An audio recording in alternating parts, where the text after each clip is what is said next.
नमस्कार किसान मित्रों। मैं कमला प्रसाद मौर्य, गुरौल सोनभद्र उत्तर प्रदेश से। आप देख रहे हैं टॉपर किसान चैनल।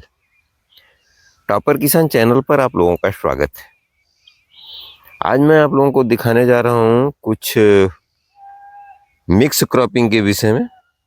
तो ये मिक्स क्रॉपिंग क्यों करनी पड़ी ये भी मैं आपको बताऊंगा, और इस तरह के प्रयोग भी आप कर सकते हैं। हालांकि इस साल तो समय निकल चुका है, लेकिन आगे आने वाले समय में अगर ऐसी कोई समस्या आती है तो आप कर सकते हैं।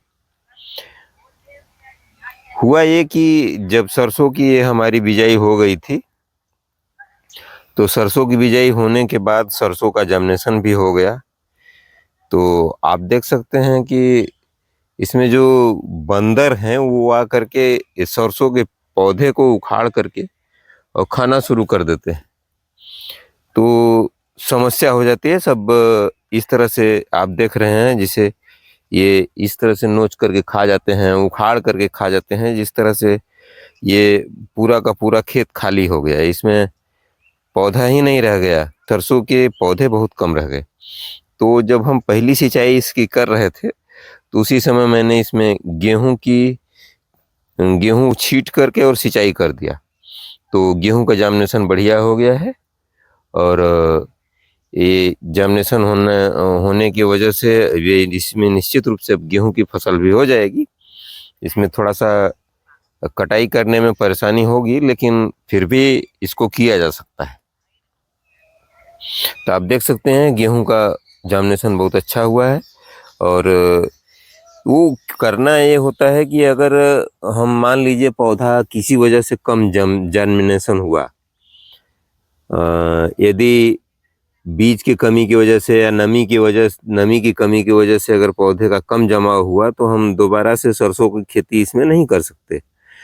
इसलिए नहीं कर सकते कि जो बाद में पौधे जमते हैं सरसों के, वो विकास नहीं कर पाते हैं। जैसा कि आप देख रहे हैं सामने एक पौधा जमा हुआ है, ये विकास नहीं कर पाएगा। और इसलिए कि इधर जो ये बड़े पौधे हैं उनकी छाया पड़ेगी और ये सब पौधे खराब हो जाएंगे। तो जरूरी ये होता है कि जब जर्मिनेशन हो तो एक साथ हो जाए, तभी इसमें ये सरवाइव कर पाता है। गेहूं का पौधा जहाँ छाया पड़ेगी वहाँ कमजोर हो जाएगा, और जहाँ खाली जगह पाएगा वहाँ गेहूं का पौधा अच्छा हो जाएगा। तो इस तरह से कम जो खेत खाली रह गया था वह उसका सदुपयोग हो जाएगा, और सदुपयोग होने की वजह से हमको कुछ गेहूं भी मिल जाएगा और सरसों भी मिल जाएगी। तो इस तरह से आप देख सकते हैं पूरे खेत में गेहूं जम गया है, और अब इसकी सिंचाई करना है। सिंचाई करके फिर इसको एक बार यूरिया की टॉप ड्रेसिंग कर देंगे तो ये गेहूं भी अच्छा हो जाएगा। तो इस तरह से करने का मेन आशय ये होता है, मुख्य पर्पज ये होता है कि इस तरह से आपकी खेत का नुकसान नहीं होता। खेत के फसल में जो जिसे मान लीजिए आपने 1 एकड़ खेती किया है और 1 एकड़ में इस तरह से पौधे कम हुए, लेकिन कम होने पर भी एक समस्या ये आती है कि फिर दोबारा हम बो नहीं सकते, इसलिए कि इसका समय तो 15 अक्टूबर से 15 नवंबर तक होता है, और 15 नवंबर तक इसकी सिंचाई की स्थिति आ जाती है। और फिर हम सिंचाई जब करते हैं तो उस समय अगर सरसों बोएंगे तो होगी नहीं। तो गेहूं बोना ज़्यादा बेहतर विकल्प है। इस तरह से आप मटर के साथ भी कर सकते हैं। जब मटर की आप दूसरी सिंचाई करें, जब फलियों वाली मटर जो सब्जी की मटर होती है, सब्जी की मटर की खेती में भी इस तरह से आप प्रयोग कर सकते हैं। और दूसरी सिंचाई के समय जब फलियों की तोड़ाई शुरू हो जाती है, उस समय गेहूं छींट करके और इस तरह से आप प्रयोग कर सकते हैं। सिंचाई कर देंगे, सब जम जाता है।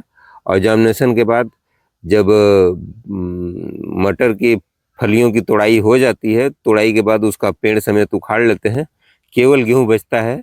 और फिर उसको सिंचाई करके टॉप ड्रेसिंग कर देते हैं यूरिया की, तो हमारी फसल अच्छी हो जाती है।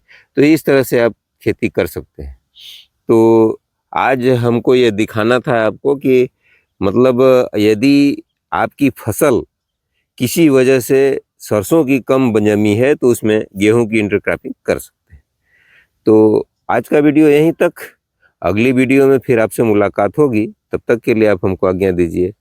नमस्कार, धन्यवाद, जय जवान, जय किसान, जय विज्ञान।